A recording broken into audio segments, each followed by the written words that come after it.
Good morning, Heber Valley. This is Mike Hewlett. I want to welcome you to the program today. It's once again another nice day, but I think we're going to get maybe a little bit of rain this afternoon, so be prepared for that. It's going to have a high of 93, which is just way too hot.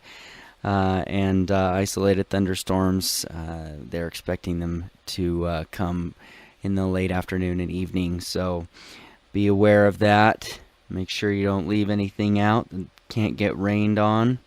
And then we'll have just a slight drop in temperature over the next couple of days, and we'll be in the high 80s to around 92 degrees throughout the weekend. I have a sneeze coming on. I'm trying to stop it. Okay, I think I'm all right. This is, of course, Mornings with Mike. Thank you so much for tuning in. We appreciate you listening. And have a couple of great guests today. My first guest is Kelleen Potter. Am I saying that right? Is that Kelleen? Kelleen with the N. Yeah, like Kelly with the N. Right, Kelleen, yeah. Kelleen. Yeah. Okay, perfect. And, of course, of the Heber City Council, newly. This is your first year. Correct. in the business, so we're excited to have you. Thank you so much for being along and kind of help educate us a little bit. So just real briefly though, tell us what it's like. How is it being on the Heber City Council? Are you enjoying it? Is it all it's cracked up to be? You know, it is. It's been a really good experience for me. I've worked in federal government and state government and worked a lot with counties, but I've never really done a lot with the city government. And it's amazing the things that go on to keep a city going. There's so much to learn, and it's been really fascinating for me to understand how we make all the services happen and all the details that go into that. And yeah, I'm really enjoying it. And it's been fun to meet members of the community and see what people care about and just learn more. It's been great. Yeah, I can imagine. I can imagine there's just an awful lot that goes into it. I can imagine that it's a lot of work and probably a relatively thankless job a lot of times. Well, yeah, sometimes. Well, we appreciate your service. But we've got a pretty new city council. I mean, we've got a new mayor and we've got a couple of new city council members. So, how is it all working together? Has it been a lot of clashing? Are we starting to kind of mesh a little bit and kind of understand each other better? How's it going there? You know, I feel like we work pretty well together. I feel like everyone is able to express their opinions, but then everyone's reasonable enough that I haven't seen any of that, kind of backhanded, I'm going to make you pay for that kind of stuff that sometimes you see in politics. I think we work well together. Everybody's civil, and I've really enjoyed it. It's a good group of people. Yeah. It does seem to me like it's a good mix because we don't have everybody just agreeing on everything, which I think is dangerous. I don't think that's a healthy situation in politics. But it does seem to be civil, and everybody seems to have a healthy respect for each other, which I think is just critical. I mean, I think if there was one thing, if I could only change one thing about government in general, it would be the civility. It would be the empathy that just is completely non-existent, it seems like, in most levels of government now. Yeah. And I do think that we are unique in that way, that I think everyone feels like they can express their opinion, and it's but no one feels pressured to have to go along, so you don't have groupthink, but you do have people willing to express their differences of opinion, and then sometimes influence other people and sometimes not, but then at the end of the day we can shake hands and walk home. So yeah, I think it is unique in that we certainly don't see that in the federal government or a lot of even times it's hard to even find it much beyond the city. Anyway, hopefully it'll stay that way, huh? I hope that I hope that we can have a trickle up effect on that, because it's just not helping us to be at such odds with each other and not be able to talk to each other civilly and have reasonable conversations and discussions and even arguments. It's just, and find common ground and make good decisions and unbelievable, move forward instead of just sticking their, some people just stomp their feet and my way or the highway, and it explodes from there, doesn't it? Yeah, I really enjoy really enjoy learning more about the Revolutionary War and the leaders of that time and how things kind of came to be. Right. And I think I've mentioned on the show before, I've been reading John Adams by David McCullough. Oh, I read that. Which is I love that book. just such a That's fascinating book. And yeah, I mean, you just when you finally kind of really understand those people, I mean, a lot of times they really hated each other, yet they still were able to get things done. They were still able to work together, and they were still able to compromise and accomplish some pretty incredible things. And ideally,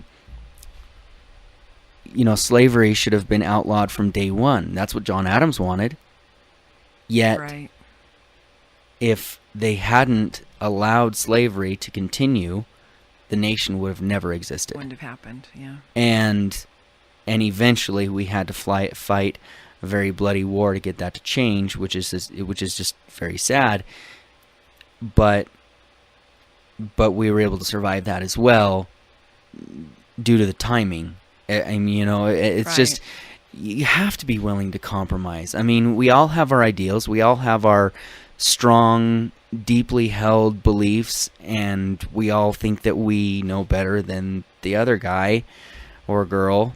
But you just have to be willing to say, okay, I'm going to give a little bit, if you'll give a little bit, and then we'll make this work. And, both sides of the aisle are just a mess now. So Yeah. anyway. I think sometimes we even find we change our mind, like over getting Sure. more educated Oh, or something. yeah. So I feel like to be able to be open to saying, okay, I can compromise. Yeah. Because sometimes we even are wrong, or we've changed our opinion. And so to be able to just be so strict about, things Yeah. and cause a fight about it. Yeah. Yeah. All right. So the topic at hand, and what I was most interested to kind of learn from you today is this Heber Light and Power issue. So you are on the Heber Light and Power Board of Directors. Is that correct? And you recently had a board meeting where you voted on a potential rate increase. And there was, a lot of sentiment that if the increase doesn't happen now, it's just going to exacerbate a problem down the road. That, we see this problem, we need more money to address it now, and if we don't get it now, it'll be even more later. But on the other side, there are a lot of other problems with previous handling of the business, and obviously, and we've talked about it on the show before, with the improprieties with the previous one of the previous employees, and now he's going through the legal system for that, and there are just a number of issues, and I believe you and one of the other council people, Heidi Franco, put together a pretty good kind of list of things that you felt were a problem with the company as it is currently situated. So, kind of give us a breakdown of you voted to not increase the tax, and obviously, I mean, nobody wants taxes to increase, and Right. so I think we're at face value, we're happy that the taxes didn't go up. But kind of give us just a basic idea of where we're at with that, and why you felt it was important to not raise that at this moment.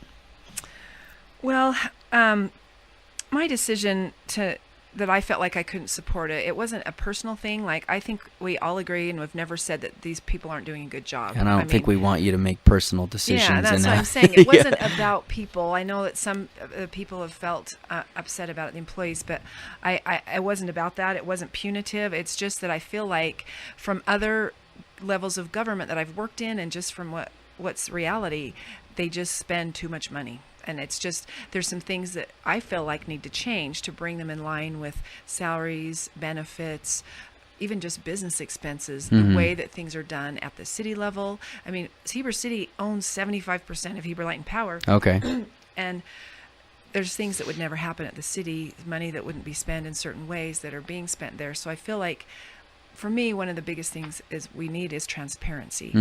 And because the salaries were never public until just recently, like May, Okay. I think a lot of things just kind of got out of control. And I feel like if we can kind of bring it back in line, of course we want to give everyone the moon, but we you can't do that. This is public money, and it should be run the way that it's fair to the ratepayers. And I don't think it's fair when we're spending money that isn't in line with other power companies in Utah, and it isn't in line with the cities that own the company. I don't think it's fair to go to the people, many of whom are on fixed incomes, and ask them for more money until we get these things in order. And I believe sometimes necessity is the mother of invention, and until they absolutely have to cut things, people don't see ways they can cut. Because we've talked about this for a while, and they've never said, well, maybe we could cut this, or maybe we should bring that in line.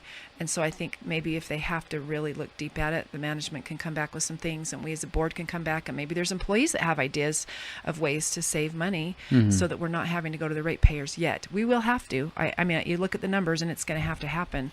But for me, it was just kind of a way to say, look, let's give the same effort to trying to cut costs as we are going out and doing all these presentations about raising rates. Yeah. So it's a unique system where you have basically a company that is essentially owned by taxpayers. It's owned by the citizens of the community, but you have we have the board that's the mayor of Midway and the mayor of the mayor of Midway and Charleston. Okay, and Charleston. Oh, that's right. The mayors of all the local municipalities, and then a couple of other board members as well, and a county council member. Oh, okay, right. But then you also have the management, who are paid employees of the company, and they essentially run things. So it's an interesting dynamic. Who really gets to make the decisions going forward on salaries and ways to cut? I mean, can the board say, okay, hey, we're gonna cut some salaries here, whatever? Does that have to all be done by the management of the company? How does that work?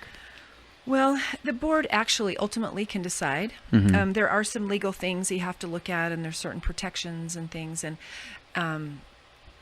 we have to have the data to show. I mean, right now, the data that I've looked at, and I've actually called other cities and other power companies, I've only looked specifically at the general manager and the attorney. I haven't gone and looked at linemen and all those other things. And so, but based just on their salaries alone, it's just way beyond where it should be. So the board ultimately has a responsibility, and as you've seen, even with this rate increase, we have some divisions on the board about how to do this and how to make it happen. And so there's some struggle going on in that, maybe not as easy as we've had it on the city council. So we're having a little harder time coming to a place where everyone can agree with what needs to happen. Yeah.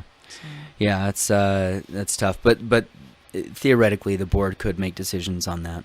Right. Now, as it stands right now, we're split on the tax rate increase, so it didn't pass. Where do we go from here? Is that an annual decision? Can that be made sometime in the near future, or do you have to wait until next July to do anything like that? It can be made anytime. Okay. Yeah, as long as you go through the proper procedures and have a public hearing, which we have done. It could be made next month.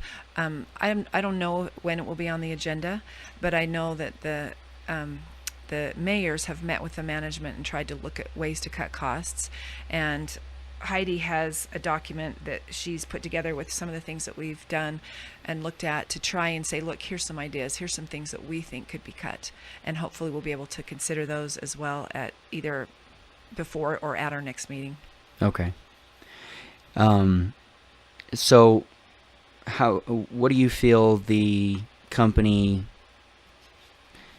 like I said before, there's been talk that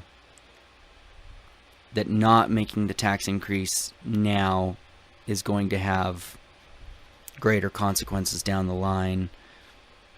How do you think that's going to play out? I mean, do you think that, is it going to be a really big deal if they don't raise that rate right away? Or do we have a little bit of leeway there? Well, the first we heard about it was the last meeting in April. Mm-hmm. Let's see, April. Or was it May? April. Last meeting in April. Okay. And they said, okay, here's our plan. You know, we need to go and have all these hearings, and we need to do these things, and then we need to raise the rates. And they wanted to raise the rates right at the rate hearing, at the public hearing. Okay. Then we waited another month after that. So it's been 2 months. I just think Not a lot of time to digest all the information. Yeah, it's a lot of information. It's very technical, and to understand all of this, you know, we recently had our bond rating downgraded, and they said they had some management concerns, and I feel like we need to figure some of this stuff out before we go to the ratepayers, because it's easy to spend money when you have it, but when you say, oh, where can we cut? You know, we're not going to have, you know, in a month or two, to me, there should be enough of a buffer that's not going to make or break something. And because of the things that I see that can be changed, I don't think it's going to do any long-term damage to have to wait a month or two and really seriously consider cutting costs. Yeah. I wouldn't do it if I thought it was going to hurt the company. Yeah. I mean, it's an asset of Heber, and I feel like we have a fiduciary responsibility as city council members as well as board members to make sure that it's solvent and that things are being managed appropriately. And because of the concerns that I have, that's the only way that I can make a statement and say, look, we really need to take this seriously and cut some costs here. Yeah. It's not fair to the ratepayers, I don't think. So going forward, do you expect a push to try to dramatically decrease those salaries being paid that are not in line with some of the other companies? Or, is that an option? Or, I mean, you know, because obviously these people are living on that amount of money, and they've been used to that amount of money. I mean, can we go to them and say, hey, we need to take some of that money back because it's too much? Or, I mean, what are our options there? Well, I think we have options, but I do think we need to be sensitive, because you get in the, you know, you buy a house and you set up things in a certain way based on your income. Yeah, your life. Yeah. And I don't want to, you know, I wouldn't want to make it so that somebody has to lose their home or, you know, put them in a position like that. I do feel like we need to freeze their salaries right now until we can figure out where they should really be. Like I say, I didn't do a study of top to bottom. I did see that they had some excessive bonuses. I mean, in government, you don't get bonuses for doing your job. I mean, you know, particularly some of the high bonuses. But I do know for the general manager and the attorney, it's just way beyond what's appropriate for this size of a company and the size of a town, and to the number of customers and the number of employees. Yeah. So will there be more studies done? I mean, is that just going to have to be on an individual basis, kind of like it's been done so far? Or you just have to call the various other companies and say, hey, so what do you pay your lineman that's been there for 7 years? Yeah. This is one of those nitpicky things that you have to fight out. Like, so for example, they did a salary study to base the current salaries on, and we didn't see that until about May, and most of the salaries were from out-of-state power companies. Okay. Like, for example, Lake Tahoe. Sure. Well, I don't feel like out-of-state salaries are relevant to the salaries that we pay here. So I think that's kind of where things went astray, possibly, like at the city, we have a salary study, but it's all based on cities, you know, and the same cost of living. And sure. And so I do think at some point we need to do that. But recently, it was brought to the board that they were going to do an RFP to do another salary study. But we're already $54,000 over budget on professional services. And so Heidi Franco and I tried to stop them doing the RFP and just say, look, just leave it where it is for now. And then when we get through some of this other stuff, we can go back and look at it and see, because I think we all, you know, I can call around and pretty much figure out that we're not below where they should be. And so I think we should just leave it and not spend another $20,000 to pay someone to come in and do some study. Right. So but they're going forth with an RFP to say, okay, who will do a study for us and how much will you charge us? And then the board would have to approve that to go out and do another study. Okay. I personally feel like we could freeze everything right now and then wait and look at it again in next year in the next budget. But for now, I think that should just stay where it is. Yeah. Yeah, not worry about trying to cut any of that. Well, we're not sure exactly what's necessary yet. Yeah. Yeah, you do get yourself into trouble when you try to compare from state to state. Things are so different. That's always been one of my big hang-ups with any kind of federalism, is you just, I mean, you hope that things don't vary too dramatically from Utah to Idaho, but sometimes they really do, and the cost of living and everything else can be so dramatically different. To have a federal minimum wage is just absurd to me, because $10 does not buy the same thing in Utah as it buys in New York or Kentucky. I mean, you're going to get a lot more bang for your buck, in Kentucky than you are in Los Angeles.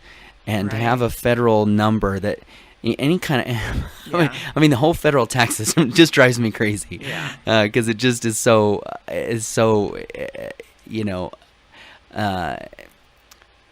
not equal. I know there's a better word for that, but it's just absurd. So that's not probably a wise thing to try to compare us to.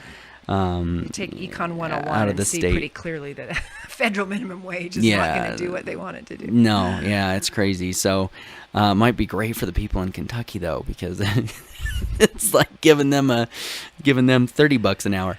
Then they lose jobs because the people can't pay. So then they get no job exactly. at all. It's hey, that's a whole nother issue in and of story, itself. You'll have to do another show on that. Yeah, sometime. for sure. So what other things are facing the city? I mean, obviously this Heber Light and Power thing is going to be an ongoing issue, and you're going to have to continue to work on it and hopefully come to some good solutions there.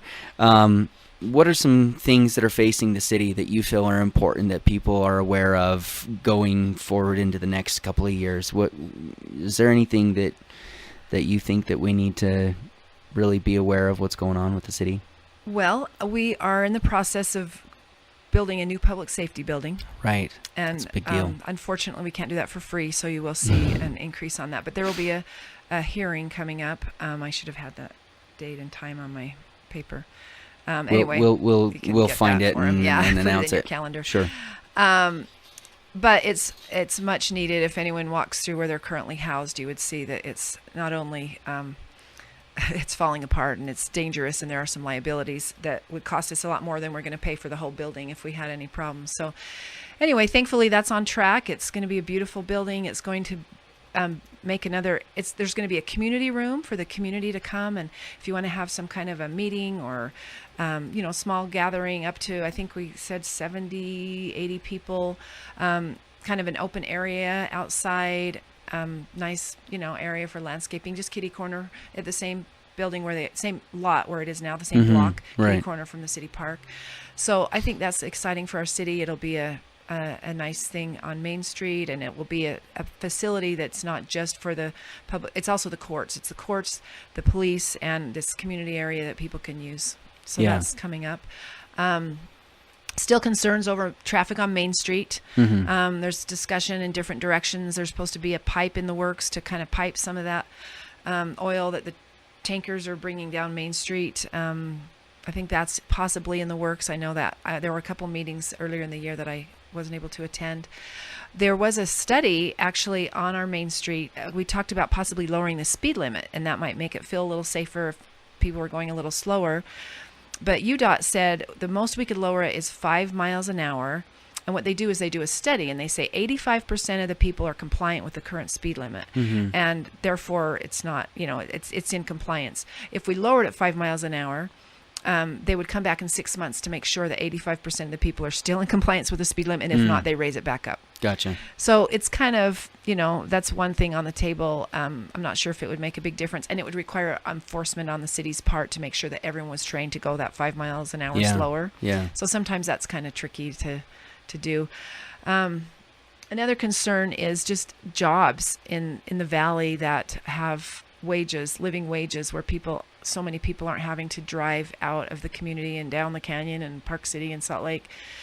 The city has some property over by the airport that we're currently in the process of looking at what some other cities have done. Ogden in particular, they had an industrial area that they were able to develop and bring in some great businesses with great wages. We're in the process. Eric Rowland's on a committee, and they're looking at doing some of that and possibly making some space available. There's businesses that want to come here, but there's not space available, and they don't want to build a building and pay for everything. Interesting. So that's in the works. Hopefully, we'll see something come up there to just bring businesses that are good, clean, businesses that provide good jobs for families, and not just minimum wage jobs. Yeah, I would love to see some more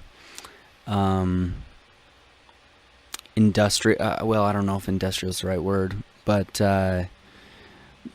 more businesses, like you said, that are not retail type businesses. More businesses that are kind of industrial park type, right? Manufacturing of some sort. I mean, obviously you want to maintain the clean air and everything, but we need more stuff like that. We need more industry here, and I think that obviously everybody wants to live here. It would be wonderful if we could create some more good paying jobs that can actually sustain someone to live here. Even some of these companies like outdoor retailer type companies that would love to be here. Oh, absolutely. So hopefully we can track some of that type. I wouldn't mind a Google Heber campus, but I don't know if that's going to happen. Something like that. I was trying to see if I could find the time on that meeting, and I haven't been able to find it yet. But we will announce it. But one thing that I saw on a previous meeting, and maybe you can enlighten us on this just a little bit. And I've always been kind of, always in the last few years, I've kind of been fascinated by this whole concept of these smoke shops. And we had one pop up here in Heber, and basically, I mean, yeah, granted they sell tobacco products, but you go in there and it's just drug paraphernalia that just hasn't been used for drugs yet. What's the situation there? I see that they had a business license revocation. Can you enlighten us a little bit on what happened there? Or did they? Do you know if they lost their business license? We had a hearing, and they were able to come and present their case to appeal the revocation, and the rest of it's kind of closed meeting stuff where it's in negotiation. Okay. So I can't really say. No, that's all right. But it's certainly under consideration. Yeah. Sadly, they got in before the zoning change, so right now nobody could go where they are and have a smoke shop like that. Yeah. And so, and there have been some problems which were on that, in public, but I'm not exactly sure what will happen. But we are definitely working on it and hoping to. Well, I'll have to keep kind of on top of that. Yeah. Yeah, because that's just such a strange. It's such a strange industry that they're allowed to sell it because theoretically someone could use it for legal purposes. It's just nobody that buys it does. Everybody that buys it uses it and everybody for knows it. Illegal drugs. Yeah. And if you are caught with one of those in your car, chances are you're going to be arrested. And and then they'll test it, and if it has drug residue, then you'll get charged, and if it doesn't, then they'll release you. But it's drug paraphernalia, and they sell it right there on Main Street. On the Main Street. It's such a strange dynamic there. But believe me, but I wish anyway, we could do something drastic. Yeah, it's I don't know. It's We're trying to be within the bounds of the law and do what we can to. You don't want to enforce. infringe on people's rights, obviously, and that's just a tough thing there.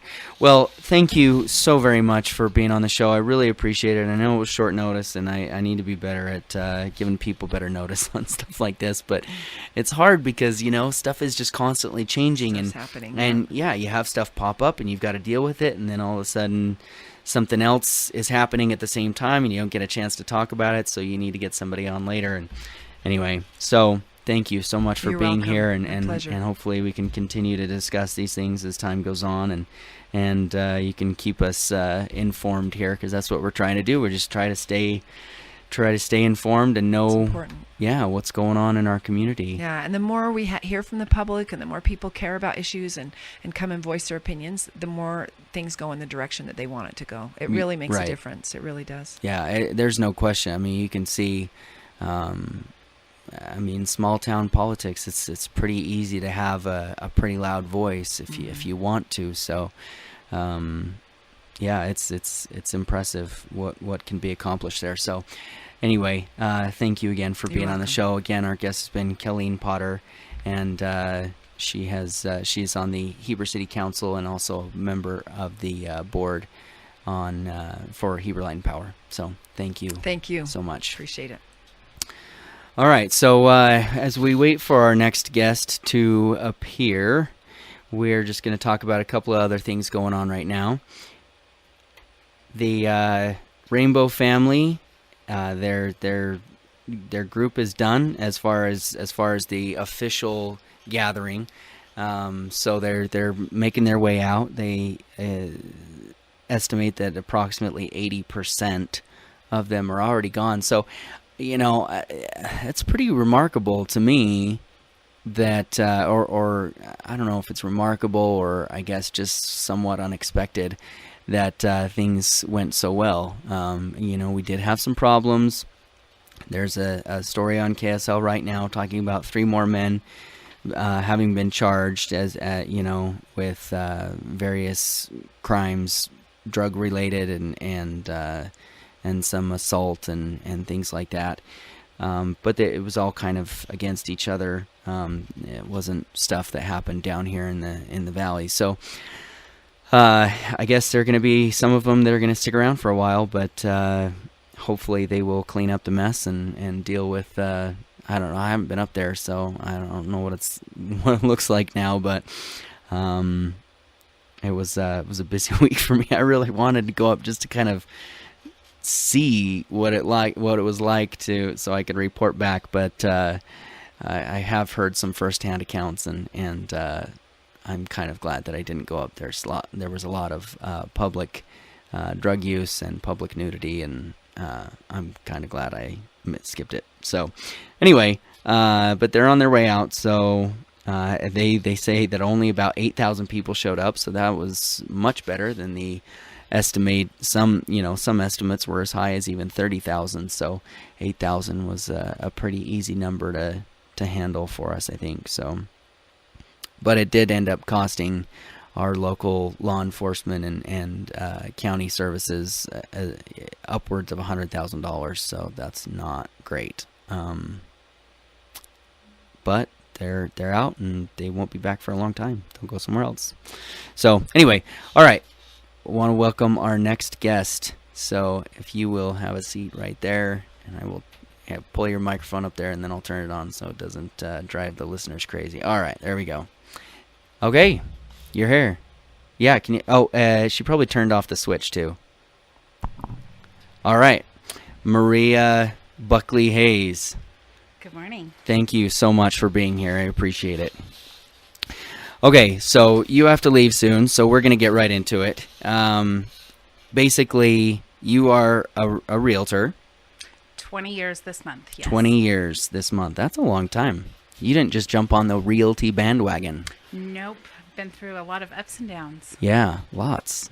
That's a long time. And you are a realtor, not a realtor. Correct. It cracks me up. I mean, obviously... obviously when people say a realtor, it sounds silly, but it's just kind of one of those colloquialisms that we deal with here. But the realtor commercials that they put on, they're like they emphasize realtor so hard. I mean, it's such a strong emphasis on the tor because they don't want people to mispronounce it, and it's hilarious because there's like the realtors. They sound like Skeletor to me. It just sounds goofy. But anyway, it is realtor. There's a great commercial right now that's actually out of Canada. Oh, yeah? The Canadians did. And basically the SWAT team comes in and these people just moved into the home and there's boxes everywhere and they're breaking through the windows, coming in and have their guns armed and everything and go to the people's beds and they're like, wrong house. You're not the so-and-sos. And they're like, no, we're not the cartel. We're not. And then their whole premise of the commercial is that you don't know what home you're buying when you represent yourself and you don't have someone looking out for your best interest. There you go. But There it's you a go. hilarious commercial. Yeah, I'll have to look it up. It's So- probably on YouTube, I would imagine. Or it's on my Facebook. It's on page, your too. Facebook. It's on Maria's Yeah. Facebook page, so go check it out. Okay, so you're a realtor, but you also have kind of a unique specialty. So tell us a little bit more about what you do besides just sell houses. I assist people that are facing foreclosure. I know there's a lot of media right now that says housing recovery is up and things are going crazy and just booming. I actually listed 4 short sale properties this month already. People that have been in loan modification programs where the banks are now saying, okay, your balloon payment is due and your interest rate is rising. And so we have to sit down and evaluate what necessarily would be the best cause of action for them. And in some cases, I have a woman who is 82 right now down in West Jordan, and she just received her balloon payment on her home. She purchased her home in 2006 for $245,000. Did a loan mod. Her husband deceased. She did a loan mod, thought she was just saving herself $400 a month and how wonderful that was. The balloon payment on it was $60,000. They took her from a 30-year mortgage to a 45-year mortgage, and she now owes $425,000 on that home that she bought for $250,000. Sure, why not? Because she thought this great loan mod, I'm Yeah, going to save money every month, and didn't understand what the full details of it were. And to read some of those letters, I mean, you have to be very experienced to understand exactly yeah, what those are saying. She Right. didn't realize that she had a balloon payment due. And, you know, there's government incentives for these banks to do loan mods. So yeah, the banks are still making great money. But what should have happened for this woman is she should have been put on a reverse mortgage, right, not a loan modification. right. Because now she's so far upside down in her house that we're actually having to do a short sale on the home. Yeah, yeah, you don't have an option. Yeah. So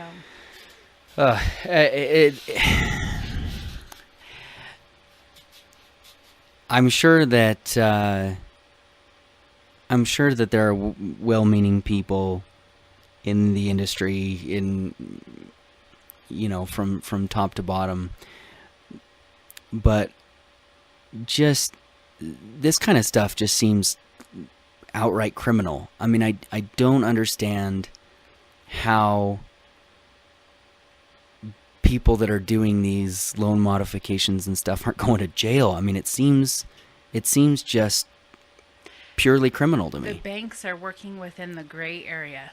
Yeah, They're not educating people. People don't realize that, hey, my modification program, that's something I can negotiate. I don't have to take what the bank is telling me. I can negotiate that.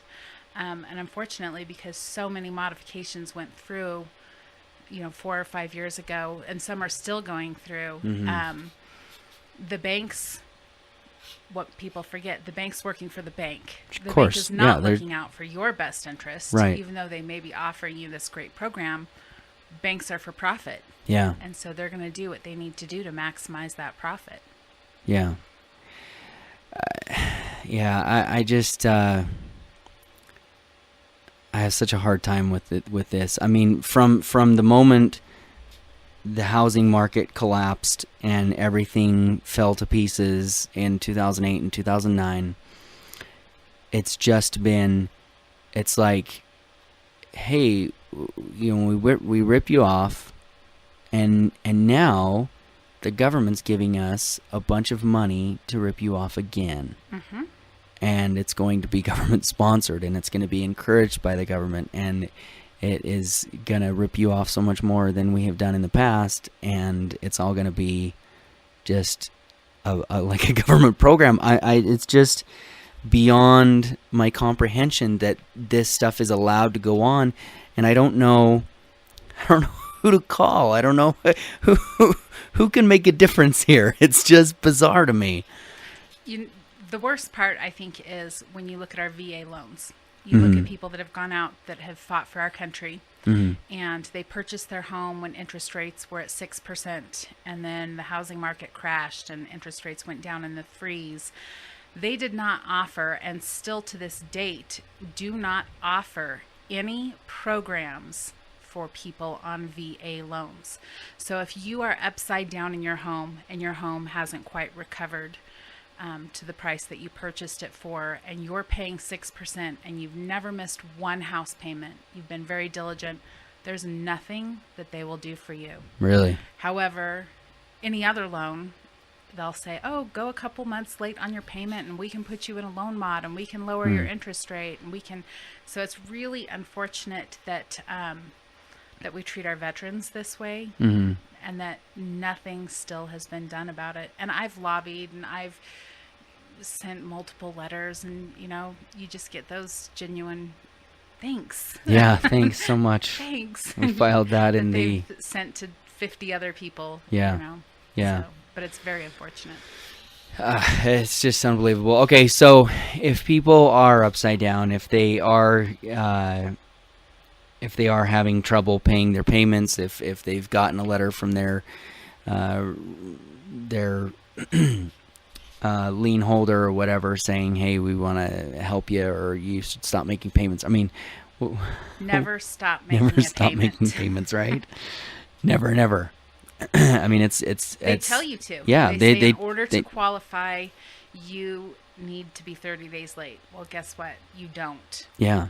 You don't need to be 30 days late. And the most common misconception is people think that are on these modifications, they think, and I'm just going to use these numbers as an example. So if you have a house payment that's $1,000 a month, and you get approved on a trial, because they always put you on a trial loan modification. Right. You get approved on a trial, and they say, okay, your payment's going to be $500 a month on this trial. What they do is they actually open up a separate account for that. So you send in your $500 a month, and you're not making you're not making a payment. It takes 2 of those payments to go in before they will apply it to your normal mortgage. Right. And so by the time you get 3 payments into your normal mortgage, which means you've actually made 6 payments of the $500, you are now showing 90 days late on your mortgage, and they can legally start the foreclosure process. Right. And people do not understand that. I'm paying my loan. This is what they agreed for me to pay every month. I'm paying it on time. Yeah. And so we're seeing more foreclosures go through right now just because the market has picked up some. Home values have come back, and banks are cashing in on that. Now they're starting to say, saying, there's money there. Because guess what? I'm going to collect all those late fees and interest from our government stimulus program, and the value of the home is there. So they're making more money than they ever have. Yeah. Yeah, that was one of the big deterrents for banks to foreclose in years past, was the home value wasn't there. And so if they foreclosed, they just got stuck with a house that was worth half of what they loaned money for, and no one could buy it. And now things have recovered, sort of, and now they're cashing in. I just don't understand still, though, and I don't know that I ever will, how it's allowed. It just is beyond me. I don't get it. I don't either. Yeah, it's just horrible. So what should people do, though? I mean, should they try to start figuring it out on their own, or do they need to call somebody? There's many free services. If somebody... Nobody ever wants to go late on a house payment. It's not like they wake up one day and say, oh, gee, I think I'm not going to make my house payment. There's usually something that's happened in their life. MakingHomeAffordable.gov is a free source for people. The paperwork is there. You need to contact your lender right away. Ask them, what options you have. I always tell people, get it in writing. Because they'll try to tell you a lot of things over the phone. You'll send things in, they'll magically get lost. Right. I've heard that story so many times. Every day I hear it.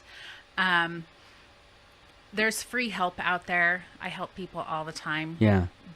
If you don't get approved for a loan mod, there's other options.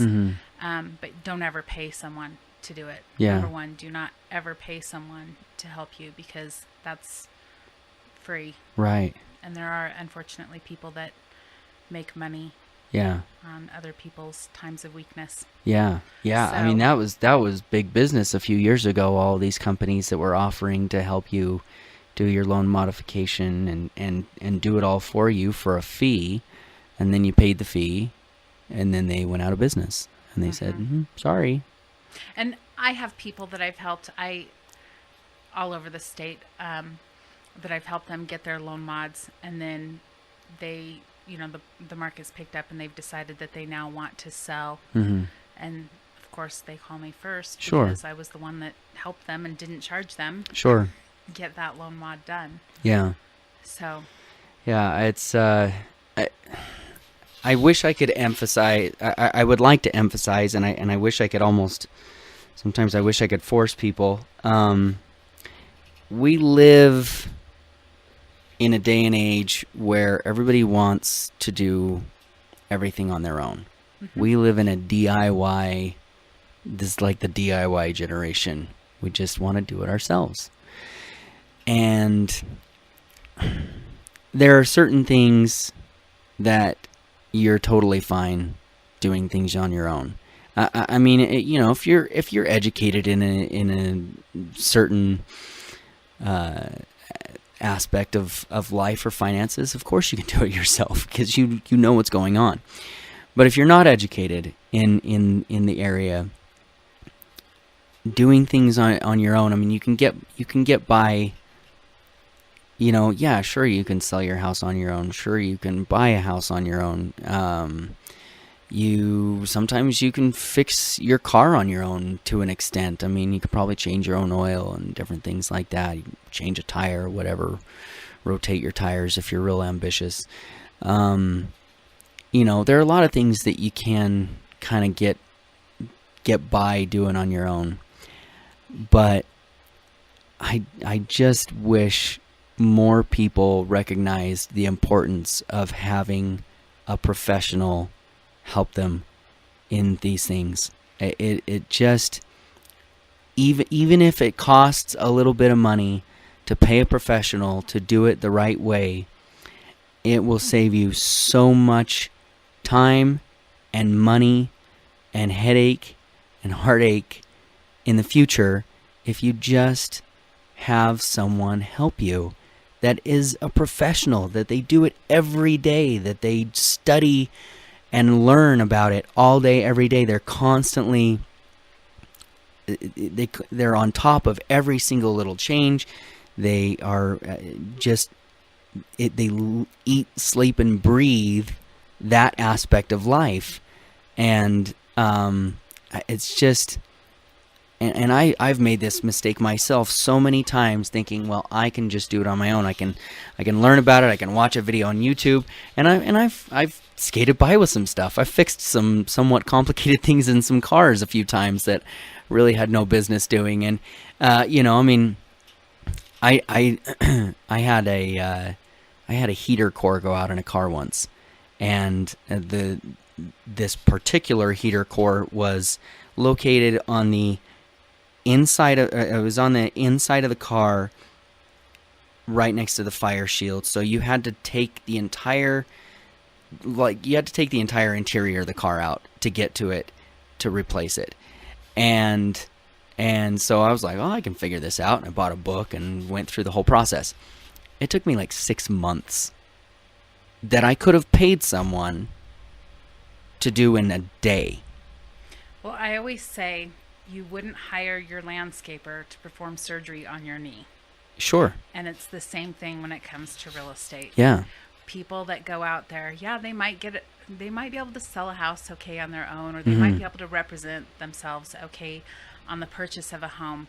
But many people forget that the seller of that home is looking out for the seller's best interest. Sure. The buyer of the home is looking out for the buyer's best interest. When you walk into a model home for a builder, the agent that's sitting behind that desk, they're looking out for the best interest of the builder, Right. not for the one person that's walking in that might build one home. Right. They're looking out for the builder. People don't always realize what real estate entails, and we go to school for this. Right. We have continuing education. Yeah, you have to keep going to And classes. there are some phenomenal realtors up here Right. in this county. We're very fortunate to have a very good group of people up here. So use them. Use Yeah, them for their I feel professional that way. services. I feel that way about almost every professional services industry up here, though. We have great attorneys up here. We have great, insurance agents. We have good CPAs. It just, it might cost a little bit of money to use their services. Sometimes it doesn't cost anything, but it's just crazy to me at this point, knowing what I know now, knowing how much I've had to learn about my industry and how much more I know than not just the general public, but even other agents sometimes. It's just, there's so much to know, and if you don't know all those things, sometimes you can get lucky and get away with not having any help, but more often than not, it's going to cause you big problems down the line. And we have so many good people here that are good, honest, hardworking, really, really knowledgeable people in all of these different areas that it's just crazy to not take advantage of that. And for my industry, I'm honestly, I'm terrified for the 2014. I'm terrified for next April. It is going to be a bloodbath, in my opinion, with the Obamacare tax credits. I mean, it's going to be a literal bloodbath. So many people who did not get any help, who didn't talk to an agent, that didn't cost them any money, they are going to get a big fat bill when they file their taxes. The IRS is going to send them a letter, and it's going to say, you owe us $5,000. You owe us $9,000 because you took a tax credit that you didn't qualify for. And those people are going to have no one to blame but themselves because they didn't get help from someone who knew what was going on. And it's just terrifying. It is really just like, it keeps me up at night.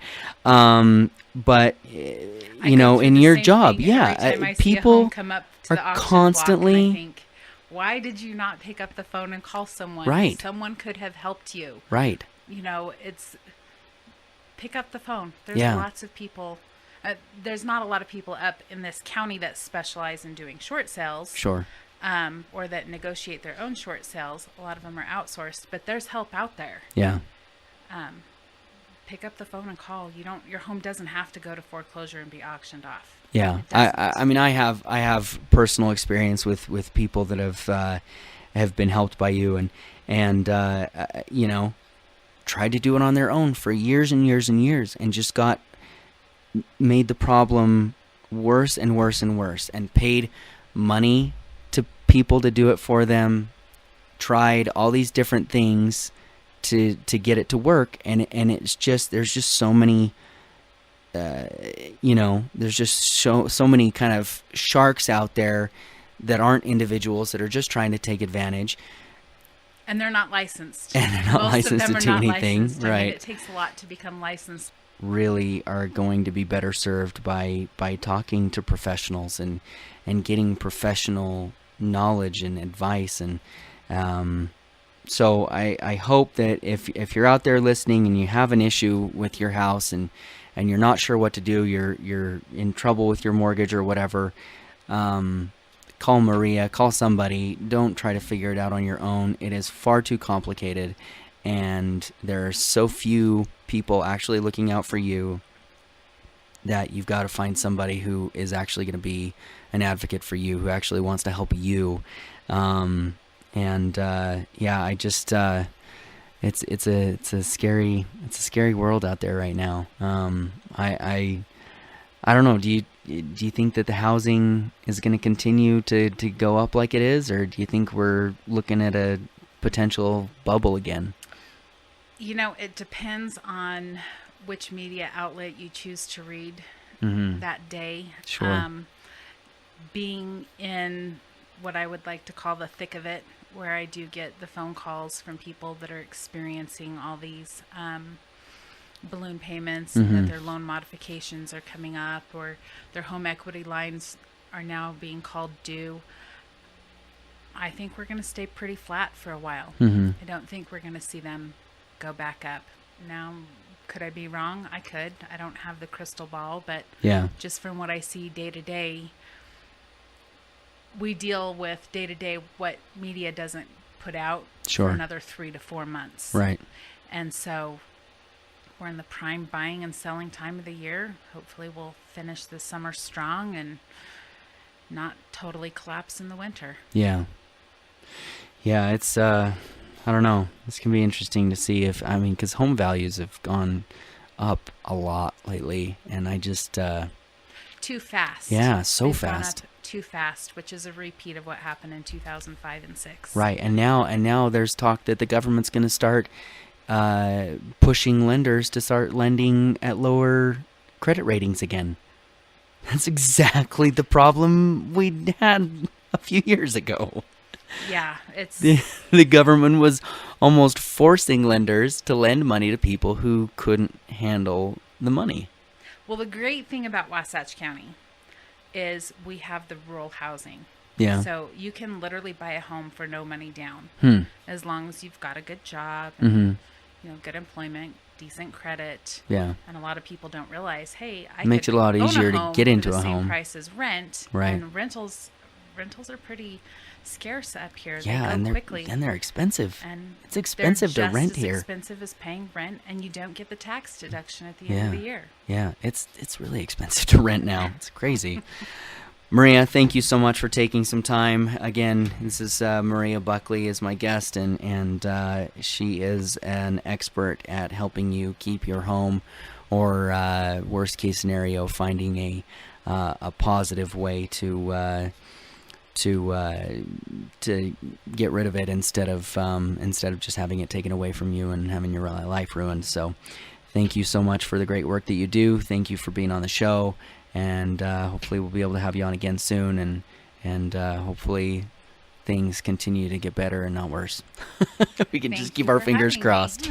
So, all right, go sell something. Okay, thanks. Okay, thanks, Maria. Alrighty, well, that's pretty much the program for today. Hopefully it was informative and educational, and even maybe just a tiny little bit entertaining. I'm not great on the entertainment aspect, but I try to at least have something worth listening to. Want to again thank my guests, Kelleen Potter and Maria Buckley-Hayes for being on the show.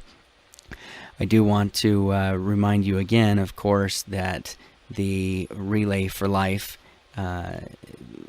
is coming up. The Relay for Life event is coming up on Friday. I believe the events start at 5 o'clock at the Southfields Park.